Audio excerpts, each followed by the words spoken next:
बिस्मिल्लाहिर्रहमानिर्रहीम। अस्सलाम वालेकुम दोस्तों, कैसे हैं आप? दिस इज़ कैसर बारी फ्रॉम बारी लॉ एसोसिएट्स। आज का जो हमारा इमिग्रेशन टॉपिक है जी, ये बड़ा सेंसिटिव है इस हवाले से कि बहुत से लोग जो यहाँ पे सेटलमेंट स्टेटस पे हैं, या जिनके पास इंडेफिनेट लीव टू रिमेन होता है, या जिनके पास ब्रिटिश पासपोर्ट होता है और वो यूके में सेटल्ड होते हैं, लेकिन उनके जो अपने होते हैं वो दूसरे कंट्री में जब रहते हैं तो उनको उनकी सेहत के हवाले से, उनकी फाइनेंशियल कंडीशन के हवाले से और बहुत सी चीज़ों के हवाले से उनको जो है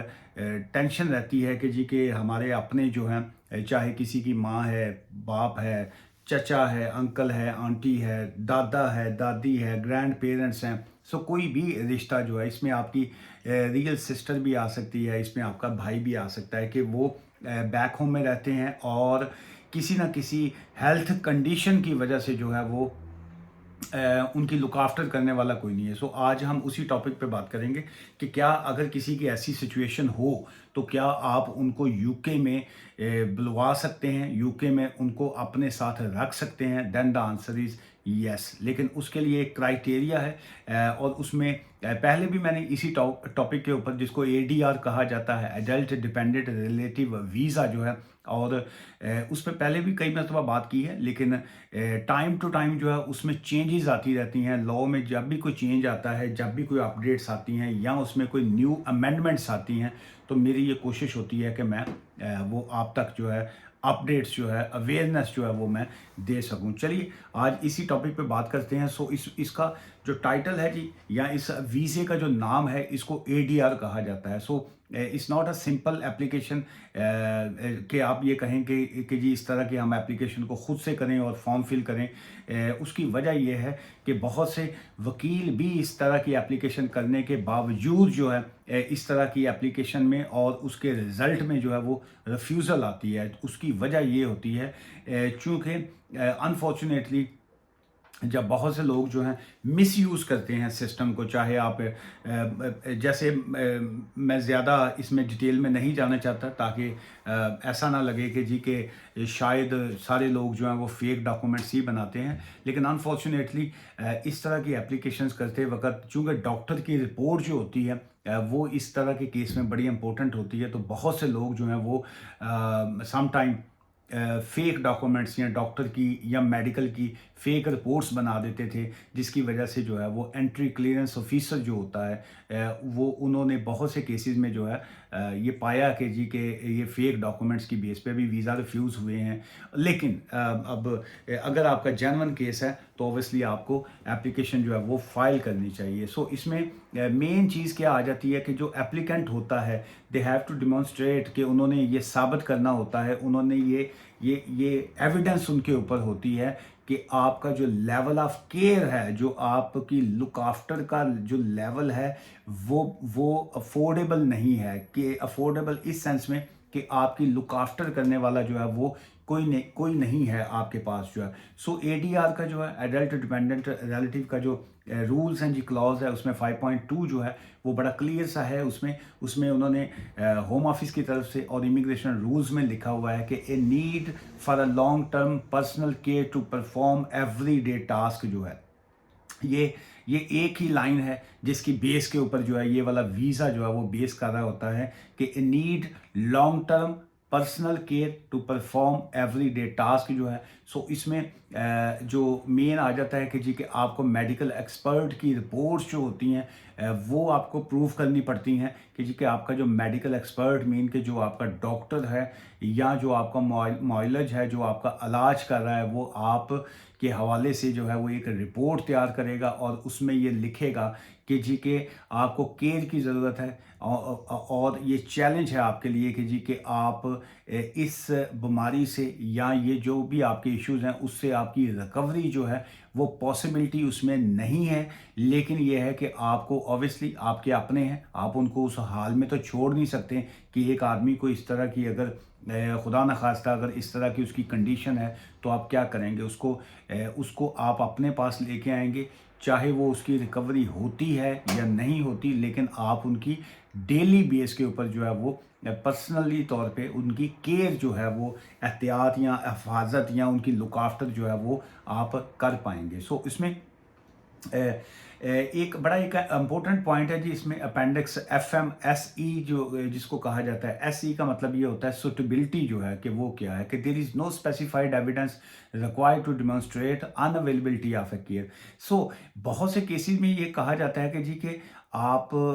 कि वहाँ पे अगर केयर के लिए कोई है तो फिर जो आपकी एप्लीकेशन वो रिफ्यूज़ करें। लेकिन क्या एज अ लेट्स से मैं इसकी एक एग्जांपल देता हूँ कि मेरी मदर या मेरा फादर अगर वो बैक होम में रहते हैं और उनको उठने में बड़ा प्रॉब्लम है, उनकी मेडिसिन कोई नहीं उनको खिला सकता, वो उनको खाना पीना उनको किचन में जाके खाना पकाना उनके लिए मुश्किल है। और मेरे अगर भाई या कोई, तो मेरा भाई जो है वो मैरिड है, उनकी अपनी अपनी लाइफ है या उनकी अपने वाइफ और उनके अपने बच्चे हैं, शायद वो उनकी उतनी तवज्जो नहीं दे पाते या फाइनेंशियल कंडीशन की वजह से। या अगर मेरी कुछ सिस्टर्स हैं वहाँ पे तो वो मैरिड हैं, वो अपने अपने घरों में हैं, तो क्या वो मेरे पेरेंट्स को जो है वो कौन लुक आफ्टर करेगा? या मेरी जो बड़ी बहन है या मेरी छोटी बहन है या मेरा भाई है, जो उनकी हेल्थ कंडीशन अच्छी नहीं है और वो उनकी हेल्थ कंडीशन की वजह से जो है उनकी सर्वाइवल जो है वो बड़ी मुश्किल है। सो तो क्या मैं उनको अगर यूके में ले आता हूँ और मैं अफोर्ड करता हूँ फाइनेंशियली तौर पे कि मेरे पास घर है, मेरे पास मिनिमम 1 बेडरूम स्पेयर है जहाँ पे वो मैं उनको रूम में बेड दे सकता हूँ, मैं उनके लिए मेडिसिन ला सकता हूँ, उनको मैं अच्छा फूड दे सकता हूँ और मैं फाइनेंशियली मैं स्ट्रांग हूँ कि उनकी लुक आफ्टर हर हवाले से कर सकूँ। या मैं उनके लिए आगे कोई केयर अपॉइंट कर सकता हूँ, उसको मैं सैलरी पे करूँगा और मैं उनको कुछ घंटों के लिए किसी को मैं काम पे रख लूँ कि जी आप इतने घंटों के लिए मेरे घर में आएँ और मेरी ये माँ की, फादर की, चचा की, अंकल जो भी मैं जिनको भी मैंने बुलवाया हुआ है वो उनकी लुक आफ्टर कर सकें। उनकी कोई जो नैपीज़ चेंज करनी है या उनको मेडिसिन्स खिलानी है या उनको खाना खिलाना है या उनको वॉक करवानी है, तो उसके लिए मेरे पास अगर टाइम कम भी है तो लेकिन मैंने जो बंदा अपॉइंट किया हुआ है वो आगे उनकी यहाँ पे लुक आफ्टर कर सके। अब यहाँ पे सवाल ये पैदा होता है कि क्या आप यही बंदा बैक होम में भी अपॉइंट कर सकते हैं? जो मोस्ट ये रिफ्यूज़ल केसेस में ये इस्तेमाल करते हैं कि जी आप वहाँ पे उनकी केयर क्यों नहीं कर सकते। सो देखिए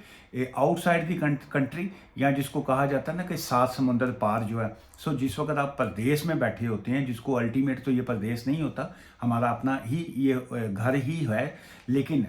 चूंकि वो जहाँ पे वो रहते हैं हम उनके लिए परदेसी हैं और वो हमारे लिए टेक्निकली तौर पे परदेसी होते हैं। सो इसलिए ये कहना कि जी कि आप वहाँ पे उनकी लुक आफ्टर कर सकते हैं, ये बड़ा हार्ड होता है। जब आप एक घर में रहते हैं और चाहे आप सुबह को उनको देखें या शाम को देखें, अल्टीमेट एवरी डे उनको देख तो सकते हैं। सो अब इसमें एक सेकंड एक पॉइंट इसमें एक और आ जाता है जी कि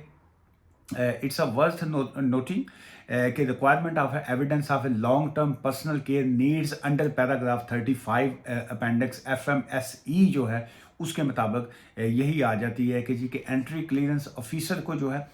ये अंडरस्टैंड करना होगा कि जी कि उनकी मेडिकल कंडीशन कैसी है और आप उसको किस तरीके से यहाँ पे उनको अपने पास बुलवा के किस तरीके से जो है उनकी लुक आफ्टर कर सकते हैं। अच्छा, उसके बाद ये आ गया कि जी के एप्लीकेंट मीन के जिसकी आप एप्लीकेशन दे रहे होते हैं, सो उनका वो अगेन मैं कहूँगा वो लाजमी नहीं है कि सिर्फ आप अपने पेरेंट्स की दे सकते हैं, वो कोई भी आपके हो सकते हैं, पेरेंट्स भी हैं इसमें, ग्रैंड पेरेंट्स भी हैं और इसमें आपके बाकी रिलेटिव जो हैं, रिश्तेदार जो खूनी रिश्ते में हैं वो भी आ सकते हैं। So must result of age, उनकी एज की वजह से भी, अगर एक शख्स की जो एज है वो 70, 80 या 85 है और वो वहाँ पे भी वो हेल्थ उनकी ठीक है लेकिन लुक आफ्टर करने वाला कोई नहीं है उनका, result of age number 1, number 2 illness आ गया कि बीमारी की वजह से, और डिसेबिलिटी, अगर वो डिसेबिलिटी में आ जाते हैं कि वॉक करना या वो उनको व्हील चेयर पे आए या कुछ और, इसमें 3 डिफरेंट जो हैं वो चीज़ें इसमें आ जाती हैं। और इसकी जो मोटा पॉइंट जिसको कहेंगे मोस्ट इंपॉर्टेंट पॉइंट आ जाता है, रिक्वायर्ड अ लॉन्ग टर्म पर्सनल केयर जो है, जिसकी बेस के ऊपर जो है वो ये केस जो है ये डिपेंड कर रहा होता है। Care for a perform every day task जो है कि एवरी डे का ये टास्क है ना, ये थोड़ी है कि जी कि आपने आज वॉक करनी है और कल वॉक नहीं करनी, या मेडिसिन आपने आज खानी है, सेकंड मेडिसिन आपने हफ्ते बाद खानी है। मेडिसिन भी आपने डेली खानी है, आपने वॉशरूम टॉयलेट भी डेली जाना है, आपने किचन भी डेली यूज़ करना है। सो इस तरह ये डेली केयर की ये चीज़ें होती हैं जिसको आपने परफॉर्म करना है अपनी सुपरविजन में जिसको कहेंगे। होम ऑफिस की जो फैमिली पॉलिसी आ जाती है जी कि एडल्ट डिपेंडेंट रिलेटिव जो है उसमें 7 अगस्त 2023 को जो है उन्होंने मज़ीद उसमें जो कुछ चेंजेस की थी और उसमें ये कहा गया था, और ये उनकी जो लाइन है होम ऑफिस की, ये जो 7 अगस्त 2023 की जो है वो मैं पढ़ के आपके लिए सुनाना चाह रहा हूँ आपको। The required level of a care is a matter to objective assessed जो है, जो कि डॉक्टर ने या आपके उनके मुआलिज ने जो है उनको असेस किया हुआ है with the reference to the specific need to the applicant, कि उस एप्लीकेंट को एक्चुअल नीड किस चीज़ की है। The level of a long term personal care must be what is required by an individual applicant to perform every day task. वही जो जैसे मैंने अर्ज़ किया कि जी कि उनको डेली टास्क क्या है, उनका टॉयलेट जाना, वॉशरूम जाना, खाना खाना, मेडिसिन खाना, ये उनका डेली का एक टास्क है जिसमें उनको दिक्कत आ रही है कि जी उनका इस तरह की चीज़ें जो है वो कैसे जो है वो हैंडल कर पाएंगे। और उसमें आ गया था ईच केस जो है, ये बड़ा इंपॉर्टेंट पॉइंट है जी, कि each case as establish by evidence provided by a doctor और अदर हेल्थ प्रोफेशनल। सो उसमें आपका डॉक्टर जो है या उनका अदर हेल्थ प्रोफेशनल जो है वो साबित करेंगे अपने उस लेटर की बेस के ऊपर जिसमें वो सारी जो है उसकी इंफॉर्मेशन देंगे। सो ये चैप्टर जो है ये थोड़ा लंबा है, सो मैं चाहूँगा कि इसको फिर किसी दिन जो है मज़ीद इसकी मैं तफसील लूँ, चूँकि इसमें मज़ीद डॉक्यूमेंट्स भी आ जाते हैं कि आपको डॉक्यूमेंट्स कौन से साबित करने पड़ेंगे। इसमें आपने अपना रिलेशनशिप जो है वो आपने कैसे साबित करना है। फिर उसके बाद ये है कि जो विटनेस स्टेटमेंट जो आ जाती है वो बड़ी इंपॉर्टेंट होती है इस तरह की केस में। फिर लेटर ऑफ सपोर्ट जो होता है, जो आपकी जानब से आता है कि मेरे पास ये अकोमोडेशन अवेलेबल है, ये आपका अपना घर है या रेंट का है, ये जो भी है, लेकिन एक स्पेयर बेडरूम है। फिर जो आपका इंटरेक्शन जो है आपकी फैमिली के साथ जो है वो किस तरीके से आपका, किस तरीके से आप अपने उनकी लुक आफ्टर कर रहे हैं, क्या आप उनको मंथली पैसे को भेज रहे हैं या आप उनको कॉल्स कर रहे हैं, टेक्स्ट मैसेजेस कर रहे हैं, किस तरीके से आपका उनके साथ जो है वो कनेक्शन जुड़ा हुआ है अपने उन फैमिली मेम्बर के साथ। और इसके अलावा ऑब्वियसली जो अदर एविडेंस आ जाती हैं जिसको एडिशनल एविडेंस भी कहा जाता है, वो भी आप उसमें अटैच कर सकते हैं। और किस तरह की एविडेंस से और होनी चाहिए, is all depend on case to case जो है। आज की इस वीडियो से मुझे इजाज़त दीजिए। मुझसे मिलना चाहें या एडीआर की एप्लीकेशन करना चाहें, आप पाकिस्तान से हैं, इंडिया से हैं या दुनिया के किसी भी कोने से हैं, आजकल रिमोट का ज़माना है। सो ऑफिस आना चाहें, you are most welcome. Otherwise आप फ़ोन कंसल्टेशन जो है वो बुक करके अपने पर्टिकुलर जो सर्कमस्टांसिस हैं वो आप मुझसे डिस्कस कर सकते हैं, और उसके बाद जो है आप एप्लीकेशन को प्रोसीड कर सकते हैं। आजकल अगेन रिमोट का ज़माना है। हम हमारे जितने भी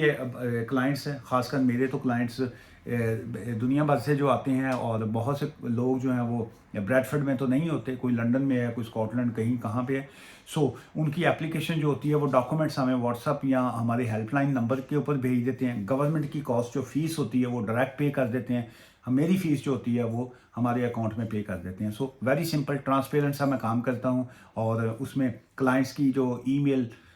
या जो व्हाट्सअप होता है वो मैंने साथ एक ग्रुप बनाया होता है। सो इसलिए मैं वो बड़ा ओपन सा काम करता हूँ ताकि किसी को दिक्कत ना हो। सो मैं बात करने के भी और कंसल्टेशन की भी फ़ीस चार्ज करता हूँ, और ऑब्वियसली एप्लीकेशन करने की भी फ़ीस चार्ज करता हूँ। दुआ में याद रखिएगा। ठीक है, thank you, bye for now.